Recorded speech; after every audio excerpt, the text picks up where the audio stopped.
সিরাত পড়ি, কিন্তু কোন গোত্রের সাথে কোন গোত্রের কি শত্রুতা, কেন শত্রুতা হচ্ছে, এগুলো একেবারেই মনে থাকে না। এটা হচ্ছে সিরাত পড়তে গিয়ে আমাদের সবচেয়ে কমন সমস্যাগুলোর একটা।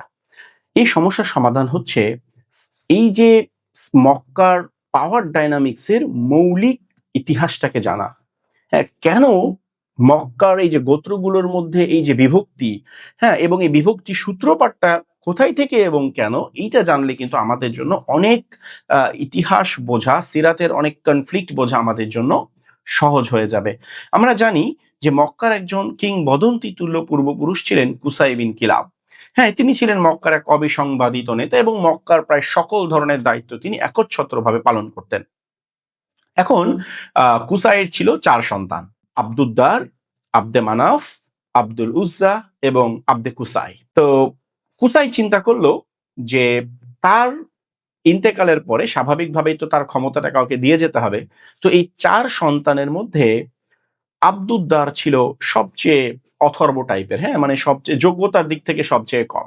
তো কুসাই চিন্তা করলো যে আমার এই নেতৃত্বটা আমি আব্দুদ্দারকে লিখে দিয়ে যাই।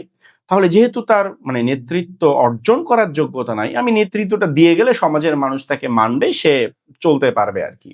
হ্যাঁ, যেমন বর্তমান সময় আমি একটা উদাহরণ দেওয়ার জন্য এভাবে বলি যে দেখবেন যে ছেলেটা সবচেয়ে অকর্মণ্য হয়, হ্যাঁ, তো বাবা কি করে যে মারা যাওয়ার আগে একটা ফ্ল্যাট লিখে দিয়ে যায় যে ঠিক আছে, ও কিছু করতে তো পারলো না, ও হয়তো একটা বাড়ি ভাড়া দিয়ে চলবে, হ্যাঁ, বা একটা দোকান ভাড়া দিয়ে চলবে, তো তাকে একটা কিছু দিয়ে যায়। অনেকটা এরকম বলতে পারেন যে কুসাই তার বড় ছেলে আব্দুদ্দারকে তার এই নেতৃত্বটা লিখে দিয়ে গেল।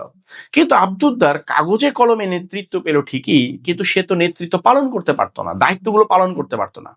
দায়িত্বগুলো পালন করত আব্দে মানাফ, যে ছিল সত্যিকার অর্থেই নেতৃত্বের উত্তরসূরি এবং নেতৃত্বের অধিকারী, নেতৃত্বের যোগ্য। কিন্তু সে আসলে কখনো তার বাবার এই সিদ্ধান্তকে লঙ্ঘন করে কাগজে কলমে নেতৃত্ব চায়নি। ঠিক আছে, সে সমস্ত দায়িত্ব পালন করত, কিন্তু কাগজে কলমে নেতৃত্ব রয়ে গেল আব্দুদ্দারের কাছে। তো আব্দুদ্দার মারা যাওয়ার পর স্বাভাবিকভাবেই এই সমস্ত নেতৃত্ব লিখে দিয়ে গেল তার ছেলেদের কাছে।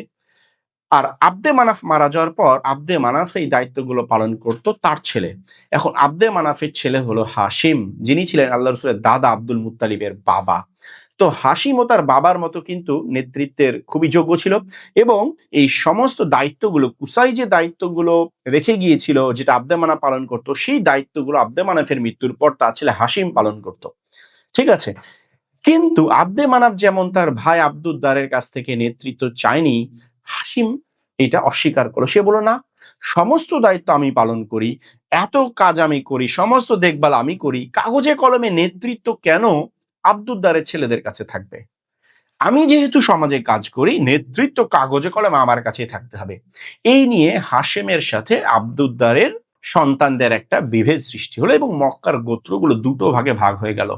কিছু কিছু গোত্র তারা কি করলো, আব্দুদ্দারের সন্তানদের পক্ষ নিল এবং বলল যে ক্ষমতা আমাদের কাছেই থাকতে হবে, যেহেতু কুসাই লিখে দিয়ে গিয়েছেন এবং আব্দুদ্দার লিখে দিয়ে গিয়েছে, সো ক্ষমতা আমাদের কাছেই থাকবে। আর কিছু গোত্র তারা হাশেমের পক্ষ নিল এবং বলল যে না, যদিও তোমাদেরকে লিখে দিয়ে গিয়েছে, সমস্ত কাজ তো আমরা করছি, তাহলে নেতৃত্ব আমাদের কাছে থাকবে। এবং যেই গোত্রগুলো আব্দুদ্দারের পক্ষ নিল, তারা কি করলো, একটা উট জবাই করে সেই উটের রক্তে হাত চুবিয়ে তারা শপথ করলো যে আমরা এই নেতৃত্ব ধরে রাখার জন্য প্রয়োজনে যুদ্ধ করব। এবং এই জন্য এই জোটকে বলা হতো আহলাফ বা লাকাতুদ্দাম বা রক্তের জোট। তারা রক্তে হাত চুবিয়ে শপথ করেছিল।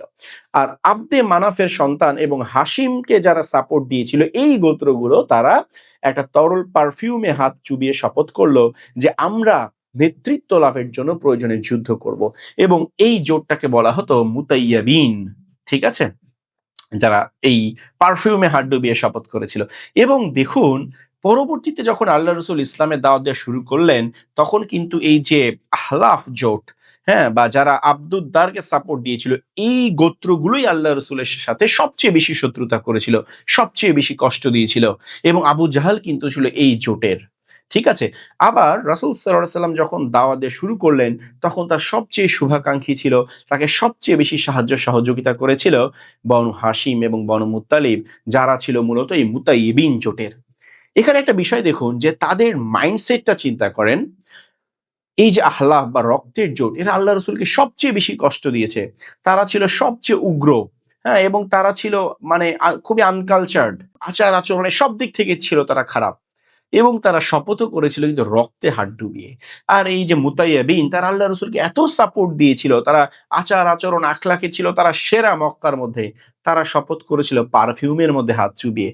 এটা কিন্তু খুব ইন্টারেস্টিং যে মানুষের তাদের সাইকোলজিটা বোঝেন, হ্যাঁ, মানুষের সাইকোলজির উপর ডিপেন্ড করেই কিন্তু তারা কাজ করে, হ্যাঁ, যে উগ্র বেয়াদব আল্লাহ রসুলের শত্রু তারা হাত চুবালো রক্তে, আর যারা আল্লাহ রসুলকে সাপোর্ট দিল তার হাত চুবিয়েছিল পারফিউমে। তো এর বাইরে এই দুইটা প্রধান জোটের বাইরে আরেকটা জোট ছিল, তাদেরকে বলা হতো আহাবিশ বা প্রান্তিক মানুষের জোট।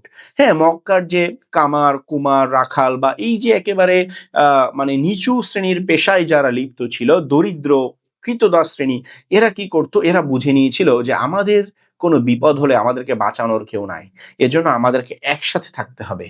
হ্যাঁ, তো তাদের একটা অলিখিত জোট ছিল, এদেরকে বলা হতো প্রান্তিক মানুষের জোট বা আহাবিশ। ঠিক আছে, সো মক্কার পাওয়ার ডাইনামিক্স বুঝতে গেলে এই তিনটা মূল জোটকে আপনার বুঝতে হবে, আহলাফ, মুতাইয়াবিন এবং আহাবিশ।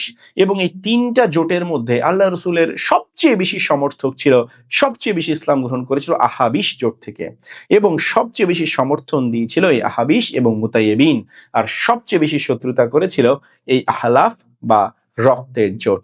সো আশা করি এই পাওয়ার ডাইনামিক্সটা আপনাদের ক্লিয়ার হয়ে গিয়েছে, এবং এইটা মাথায় রাখলে দেখবেন এখন থেকে সিরাতের অনেক কিছু কিন্তু আপনাদের কাছে ইজি হয়ে যাবে।